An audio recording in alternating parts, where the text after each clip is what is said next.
In the Balkan region of southeastern Europe exists a country that can be controversial to talk about simply by mentioning it by name. This small, landlocked country has a population of about 2 million, its capital city is Skopje, and has been a candidate for EU membership since 2005. However, the country is most well known for its incredibly long name, the former Yugoslav Republic of Macedonia. So have you ever wondered why this country has such a long name, and why it's never shortened to simply Macedonia in any kind of official context? Well, constitutionally, the country's name is simply the Republic of Macedonia. However, due to a dispute with Greece, it was admitted to the UN in 1993 under the provisional name of the former Yugoslav Republic of Macedonia, and a quarter of a century later, the dispute over the name continues. So why is there a dispute with Greece? What's their problem with the name? Well, Greece has a region called Macedonia, which comprises the northern part of Greece and the entirety of the border with their northern neighbour. Greece claims that the name of the country, which became independent in 1991, implies territorial aspirations over the Greek region of the same name, and that the country is appropriating their history. So to fully understand the situation, we need to look at where the name Macedonia comes from. And for this, we need to go back to the ancient times and the Kingdom of Macedonia, or Macedon. Geographically, the ancient kingdom corresponds roughly to the modern-day Greek region of Macedonia. The ancient Macedonians were a Greek tribe that would ultimately unite all of the Greek city-states through conquer and diplomacy, forming the League of Corinth under Philip II, and later succeeded by Alexander the Great, who would go on to conquer most of the ancient world, spreading the Greek language and culture. Fast forward to the Roman conquest of Greece. After the last king of Macedon was defeated, the Romans established a province called Macedonia, which encompassed much more land than the Kingdom of Macedonia ever did. The Roman Empire, and the successor of the Byzantine Empire, ruled the entire region for centuries. In the late 6th century AD, Slavic peoples settled the Balkans, dramatically changing the demographics of the region. This migration of the Slavs saw the rise of several kingdoms and principalities that fought for control of the region against the Byzantine Empire. The next few centuries saw control of the Balkans shift between Byzantium, Serbia and Bulgaria, as well as some other short-lived nations. The entirety of the Balkans was eventually conquered by the Ottoman Empire in the late 14th century. In the 19th century, Greece and later Serbia, Bulgaria, Romania and Montenegro all gained their independence from the Ottoman Empire, but the Ottomans still had control of large parts of the region.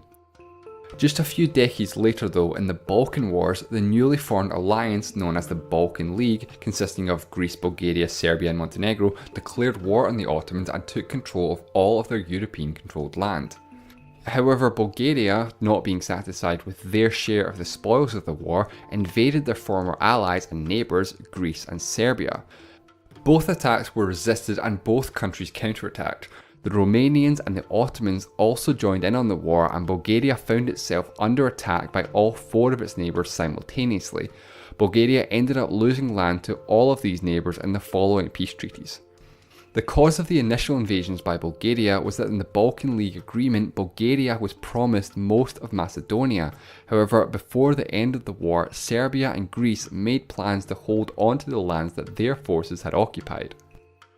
Fast forward to 1918 and the end of World War I and the establishment of the Kingdom of Yugoslavia. The southern region, which would later become the Republic of Macedonia, was at the time known as the Vardar Banovina, named after the Vardar River. After being occupied by the Axis powers in World War II, Yugoslavia was re-established, this time as a socialist federation made up of 6 constituent countries, one of which was named the People's Republic of Macedonia, and later the Socialist Republic of Macedonia.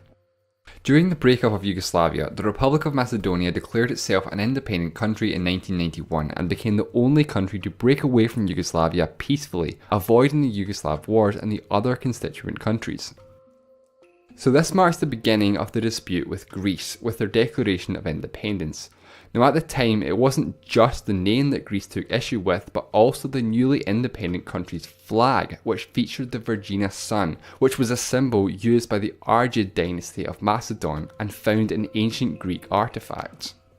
The Greek parliament passed a resolution declaring the Virginia sun an official national symbol and sought to trademark the symbol as well. In 1993, the Republic of Macedonia joined the United Nations but was designated the temporary term the former Yugoslav Republic of Macedonia due to Greek objections. The new member's flag was not raised at the UN headquarters. In 1994, Greece imposed sanctions upon their northern neighbour, which was economically crippling for them. In 1995, the two sought to normalise negotiations despite their differences in an interim accord under UN mediation, in which neither country was specifically mentioned by name. The Republic of Macedonia agreed to remove the Virgina sun from their flag and made some changes to their constitution which Greece considered to be irredentist in nature. In return, Greece agreed not to hinder them from joining any international organisations as long as they used the UN-designated term the former Yugoslav Republic of Macedonia. Over the next 2 decades, the countries had negotiations with a UN mediator to try and solve the naming dispute. Through various governments throughout the various years, there have been dozens of solutions proposed, but the two sides have still yet to come to an agreement. In the beginning, Greece was completely unwilling to accept any name that featured the word Macedonia, suggesting names such as the Vardar Republic or the Republic of Skopje, however have since come around to a more reasonable position that a compound name featuring Macedonia with a geographical or historical qualifier would be acceptable. In 2008, a NATO invitation to the Republic of Macedonia was vetoed by Greece due to the ongoing dispute. In response to this, Macedonia took legal action against Greece for violating their interim accord agreement of 1995. The International Court of Justice issued a judgment stating that Greece did indeed violate the agreement. Macedonia has also been a candidate for EU membership since 2005, but accession talks have still yet to begin. In 2011, the situation was exacerbated when the Republic of Macedonia erected a 22-metre tall statue of Alexander the Great in their capital city Skopje. The EU Enlargement Commissioner called the statue a provocation. And this was just one of many similar actions around the Republic's capital city to try and bolster their claim to the name Macedonia, including the renaming of their main airport, Alexander the Great Airport, renaming the main highway to Greece as Alexander of Macedon, renaming the city's largest stadium, Philip II Arena, and one of Skopje's main squares was renamed Pella Square, after the capital city of the Kingdom of Macedon, despite the fact that Pella was located in what is now modern-day Greece, as was the vast majority of the ancient kingdom. These actions, which have come to be referred to as antiquization, were met with almost universal disapproval by the international community and many within the country itself. This was all part of a project called Skopje 2014 by the ruling government at the time and sometimes controversial Prime Minister Nikola Gruevski. Diplomatic relations between the two countries was at an all-time low. Despite this though, talks to solve the dispute did continue, although reached extreme levels of pettiness when the two parties came very close to an agreement but ultimately failed due to simple word order. The most recent round of negotiations took place in January 2018, with both sides seeming optimistic that the dispute can be solved this year. Now at this point, you might be thinking to yourself, isn't this all very petty? It's just a name after all. Well, on the one hand, yes, absolutely. Two nations arguing about the name of a country for a quarter of a century is very petty and should have been solved many, many years ago. On the other hand, there are actually a lot of underlying serious issues as well. So let's try to understand why it's so important for Macedonia to keep their name and why Greece is so adamant that they change it. The Republic of Macedonia is made up of about 65% of people who identify as Macedonian. These people are ethnically Slavic, primarily of Bulgarian and Serbian descent. The Macedonian identity is a fairly modern one, having emerged within the last century or so, initially seeking autonomy for Macedonia within the Ottoman Empire.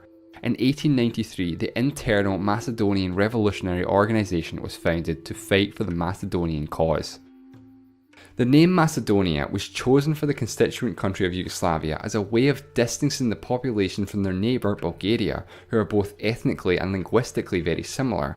This may also have been a tactic by Tito to lay future claims upon Greek Macedonia and access the Mediterranean Sea, although this never came to fruition. Today, the Macedonians of the former Yugoslav Republic are overwhelmingly against any change to the country's name, even if a name change would help their entry into the EU and NATO. From the Macedonian perspective, it could be argued that they have every right to use the name Macedonia, given that the country is entirely within the geographical region known as Macedonia. Even though the modern day country has no connection to the ancient Kingdom of Macedonia, the wider geographical region has been known as Macedonia since the Roman times. Also, Greece claiming that the country's name implies territorial ambitions upon its region of the same name is an over-exaggeration. In the past, the idea of a united Macedonia was a very real thing, but today such an idea is something that only exists in the minds of a minor group of ultra-nationalists. And anyway, Greece is a member of NATO. An invasion by their northern neighbour is not something Greece has to worry about. All that being said, the country only inhabits the northern part of the region of Macedonia, so names like Upper Macedonia or Northern Macedonia are arguably more accurate names, and it's only a minor change. Or a name like New Macedonia, which again is accurate since the country has only been independent since 1991 and also distinguishes it from the ancient Macedonia. Now, from the Greek perspective, it certainly is understandable that they take issue with the name, and especially the country's original flag and the 22-metre tall statue of Alexander the Great, and the airport, and the highway, and the public square, and the stadium, etc, etc. Still, it is a little unreasonable to claim that Greece is the only country that has the right to use the name Macedonia. The majority of Macedonian Greeks, however, are against the former Yugoslav Republic using the name Macedonia in any context. Some kind of composite name which makes a clear distinction from the Greek region of Macedonia seems like a reasonable compromise to many, including the current government of Greece. Now, of the two parties, the Republic of Macedonia is the one that stands to benefit from resolving the naming dispute, so a good case could be made that the onus is on them to change their name, as it will allow them to join the European Union and NATO. Of course, a counter-argument could be made that Greece is the one blocking them from these organisations and therefore should be the one to back down. Over 130 countries have recognised the Republic of Macedonia by its constitutional name. A name is a term used for identification, and for the Republic of Macedonia, that name has hindered their development as a nation since independence. However, many Macedonians consider the country's name an incredibly important part of their national identity and are completely against changing the name, even if this means sacrificing the country's economic and political future. The naming dispute between these two countries is surely one of the most bizarre international disputes of all time that has already gone on for far too long. The dispute may seem petty on the surface, but there is a lot of seriousness behind it. The two nations have stated their optimism and eagerness to solve the dispute, but this certainly isn't the first time we've heard that.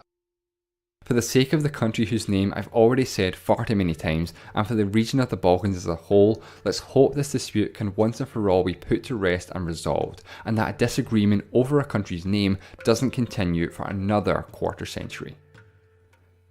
Thanks for watching. I'm happy to announce that this video is brought to you by Squarespace. Whenever you need a domain, website or online store, make your next move with Squarespace. Get a unique domain and create a beautiful website. Start your free trial today at squarespace.com and use offer code WONDERWHY to get 10% off your first purchase. Now, this is a great way to support this channel if that's something you're interested in, so a huge thank you to Squarespace for sponsoring me again, and thanks to you for watching.